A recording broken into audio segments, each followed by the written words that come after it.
Politics in Kenya can be very interesting.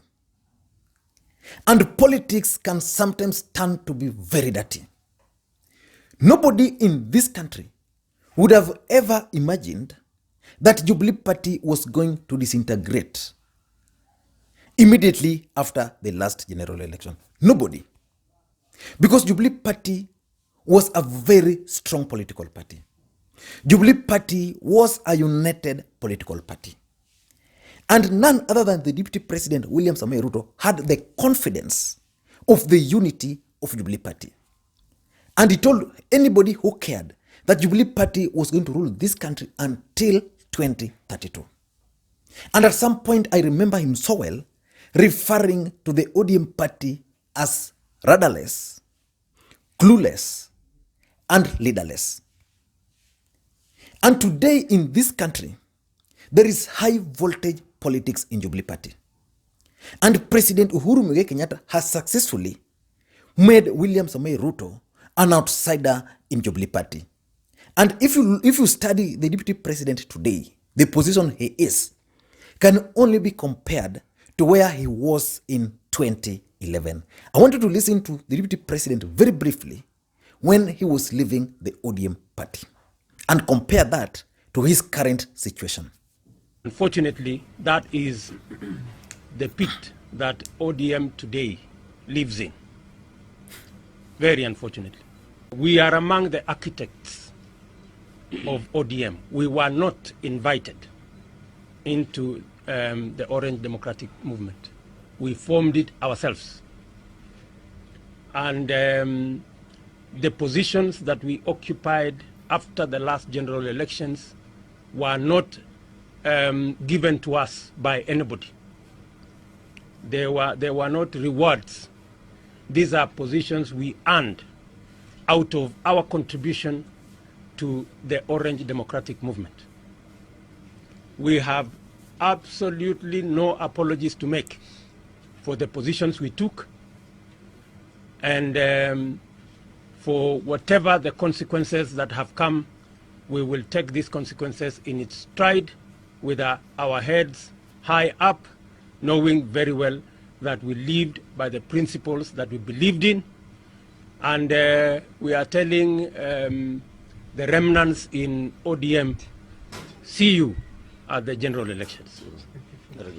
Now, if you listened to that speech by the Deputy President that time, and you follow the politics in this country today, then you'll realize that there's no difference between what's happening to the Deputy President now and what was happening at that time. He's actually in the same situation he was in during that particular time. But sadly for him, already the politics in Jubilee is high voltage. A lot of things are happening in Jubilee. Number one, his allies are being kicked out of Jubilee Party. And the president is forcing certain changes in Jubilee Party, and they are trying to resist. And I've seen them writing letters after letters after letters to registrar of political parties. And of course, without indicating their party membership. I'm not going to go into that now. And secondly, David Murathe has quietly returned to Jubilee House and has taken his role. And I was reading something which is very interesting in the Star. The Star is reporting, the Star newspaper is reporting that David Murathe has silently returned to Jubilee Party. The Star has established that Murathe, a non-political strategist, is back at Jubilee House with enhanced roles to oversee the reorganization of some of party organs seen to be leaning towards the Deputy President, William Samoei Ruto. Very interesting, but we're not going to go into that today. Today, I want us to look at something which happened yesterday. Dennis Itumbi, who is currently, I can conclude, is the spokesperson of the Deputy President, William Samoei Ruto, posted something on his Facebook page, which I found to be very interesting. And that's what I want to look at. I want us to dissect. Let me just read for you what Itumbi posted. He's posting early 2018. early 2018. That's just immediately after the election. Itumbi is posting, a meeting was convened. The aim was to develop a strategy to stop William Samoei Ruto from becoming president in 2022. So now we agree. I want us now to agree, because there are certain people on this platform who have always told me that I'm biased, because I've always said that there was a plan to kick out the deputy president, to stop the deputy president from the presidency. Now Itumbi is saying the aim was to develop a strategy to stop William Samoei Ruto from becoming the president in 2022. And this one happened in early 2018. It's continuing. A few people were told to develop ideas that would inform this strategy. So Itumbi is revealing that within Jubilee party and within Jubilee government, high level, a few people were told to start developing a strategy and ideas on how to stop the deputy president. Let's just continue with what this is saying, because that's very serious what Itumbi is saying. That is the day I made the decision I would not be part of the betrayal. Itumbi is revealing, because of what happened there, that meeting, that's when he himself as Itumbi decided that he was not going to betray the deputy president. We all know that politics all over the world is about betrayal. So what Itumbi is telling us here, it might not actually be the truth, but we need to go back how Itumbi found himself around Jubilee party. And I think I did a video on that, detailed video about that, and I'm going to share the link in the description for those who missed that particular video. And Itumbi is continuing. 4 points were adopted as the pillar that would drive out Ruto and completely finish him. 4 points. He is referring to them as pillars. And I want us to look, this is basically what I want us to dissect. What were these strategies, the 4 strategies, which Itumbi is alluding to here? I want us to look at some of those strategies, because already they are manifesting from the time Raila entered handshake. Even the decision to bring Raila on board is, in my view, was part of that strategy. Let's conclude. Those in the meeting is a list I will table in a book someday. So Itumbi is revealing that meeting, he was in it, but he's going to reveal the list at the appropriate time. What were the 4 pillars Itumbi is asking? And I want to pick from that particular question. What were the 4 pillars? I want to pick from there. But before I pick from there, let us understand something. That Dennis Itumbi was used during the ICC, and he has a lot of information about both President Uhuru Kenyatta and even the Deputy President William Samoei Ruto. And he was given the position of Senior Director, Digital Innovation and Diaspora. Very senior position in government. And President Uhuru Kenyatta recently kicked Itumbi out of office. And we know once he was kicked out of office, he found solace in the office of the deputy president. And Kenyans have been wondering, why would the deputy president house people who have been kicked out by President Uhuru Kenyatta? From this Itumbi's post, you can understand why the DP is hosting them. He's hosting them because Itumbi stood with him, according to what Itumbi is saying. But let us now look at these 4 pillars. What are they? In my view, I think the strategy were 4 or 5. The first pillar was to paint the deputy president, Ruto, as corrupt. And of course, the DP has not helped himself on this matter. And that's why when Uhuru and Raila entered into the handshake, in one of the 9-point agenda was the fight against corruption.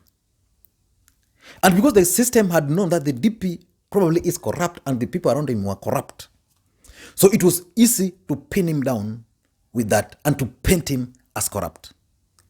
And now, because of what Itumbi has posted here, it now makes sense to me why the deputy president refused to support that war on corruption, but fight President Uhuru Kenyatta directly on that.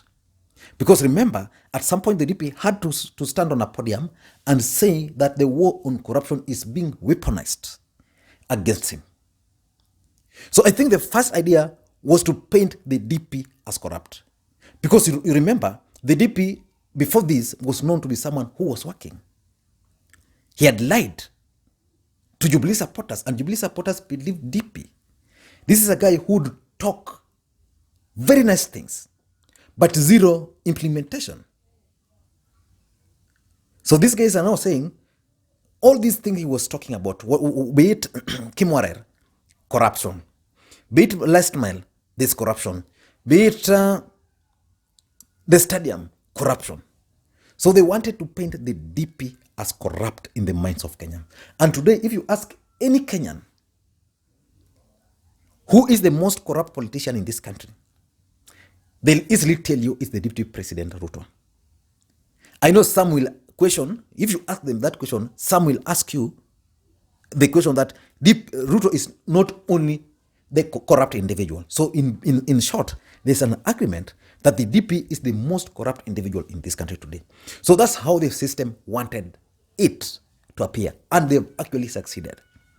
The second pillar, and I'll be waiting to read Dennis Itumbi's post, is that there was a strategy to isolate the DP from the rest of the political class.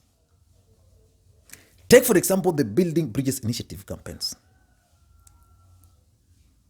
If you look at it very keenly, you'll realize that apart from all other political leaders, it's only the DP who is opposed to it. Kalonzo Musyoka is supporting it. Musalia Mudavadi is supporting it. Raila Odinga is supporting it. Wetangula is supporting it. Those are the key political leaders in this country. So the only person who is opposed to it is the deputy president. Now talk of the war on corruption we were talking about. All other leaders supported it. The only person who opposed it was the deputy president. So in short, there's been a clear strategy to isolate the deputy president. And this has been done successfully. So as things stand today, the deputy president is appearing as someone who is a loner. Number 3, in my view, the third strategy was Jubilee to ignite internal wars in Jubilee Party. And I'm going to do another video on this, how Uhuru Kenyatta has successfully managed to tame the DP in Jubilee politics. Because remember, during the election, Ruto was the man who was calling the shots everywhere. Unknown to him, President Uhuru Kenyatta was taking control of the party. He was taking control, the DP was taking control of who was going to be elected where and where and where. So before he knew, the control of Jubilee Party was in the hands of the allies of President Uhuru Kenyatta. Full control. So that we had the chairman, the vice chair, David Murathe. We had Rafael Tuju as the Secretary General. Of all the officials, and I did a video on this yesterday, of all the officials, only one, the chairman, the organizing secretary, the treasurer, the Secretary General. Of all those 4, only one is an ally of the deputy president. So in short, Jubilee House is being controlled by allies of President Uhuru Kenyatta. And that's why they are thwarting any attempt to fix those mess by the DP by subjecting the party through an election. And remember, the mere fact that Jubilee Party is fighting internally is basically not working in the interest of the deputy president. If the president was keen on supporting his deputy, the Jubilee Party would now be working on a strategy of retaining the presidency. But that's not happening today. So that's the other strategy. And the fourth strategy, in my view, is that the system, these people who sat down, they wanted to portray the DP as someone who is vengeful, as someone who is unforgiving. And in this regard, their target is the Kikuyu. And they'll tell the Kikuyus that this guy was behind the eviction of the Kikuyus in Rift Valley. And remember, at some point, people like Wambungu Ngujiri had actually started circulating the images of the Kiamba Church. David Murathe, on a phone call with Rafael Tuju, talked about conducting a harambe in Kiamba Church. So they want to use that vengeful and unforgiving character to instill fear amongst the Kikuyus. And that's why the DP is trying so hard to ensure that he endure himself to the ordinary Kikuyu folks. Whether he's going to succeed in holding that for the next 2 years is something I don't know. But the mere fact that these guys are already using that strategy, I'm worried he might not win that war. And lastly, I think the last strategy, he talked of 4, I'm giving 5 because really I don't know the pillars, but I'm just giving my theories. The fifth one, I think, was this strategy of watering down the presidency. Watering down the presidency. Because these guys believe, I know Uhuru Kenyatta has worked with the deputy president for the longest. The DP has always confessed that. So probably there's something he knows about the DP which ordinary people like you and me might not know. I've always said that President Uhuru Kenyatta has access to high-level intelligence in this country. So he has more information than most of us do. So when he's not willing to support his deputy, he knows why he's doing that. When the president is working on a strategy of watering down the presidency by coming up with the prime minister, deputy prime minister, the president, to deputy president, there's a reason he's doing that. And in my view, I think that's a strategy of watering down in case the DP will succeed. Then there will be checks and balances. Even the idea of creating a powerful opposition in parliament with a full office is actually going to help, in case Ruto wins, to help the holder of that office to fight that government with the resources. Because remember, Raila Odinga has managed to be the opposition leader in this country from 2008, from 2013, up to now, without resources to his office. Without resources to his office. So now they're thinking that if we are going to have this guy as the president, let us create more position. Let's empower the official opposition so that they can have resources to fight the government without any fear whatsoever. So I think that's why this whole thing about the handshake came up. That's why the BBI is happening and the rest. I don't know what you think, but I think what Dennis Itumbi said yesterday is not a small matter, unless you want to bury your head in the sand. And lastly, I want to make a promise to you guys. The politics in Jubilee currently is high voltage. And I'm going to take my time and I'll monitor that politics in Jubilee as it unfolds and dissect it, even if it means every single hour. But I'm going to follow it very closely and update you guys, because as much as we are fighting the COVID-19, already in Jubilee, they've escalated politics. So the moment they escalate politics, it means we also have to escalate our analysis. Thank you guys. And if you're bumping on this video for the first time, the best thing you can do is to hit the subscribe now, so that next time you produce a video like this one, you can get notified. And to the subscribers, I want to continue thanking you guys for your continued support, because without that support, this channel cannot be where it is today. And for those who have been here, the only request I always make for you here, to you guys here, is to help me create interactions. How do you help me create interactions? Simple. Drop your comments. Just drop your comment what you think about this video. You can give the video thumbs up if you like it, or thumbs down if you don't like it, because if the thumbs down are high, then I know there's a problem. If the thumbs up are up, I know I did a good job. Then I can create such kind of videos. And lastly, you can always reach me on my WhatsApp number on 0777 741323 anytime, any day. Thank you guys, and please have a good day.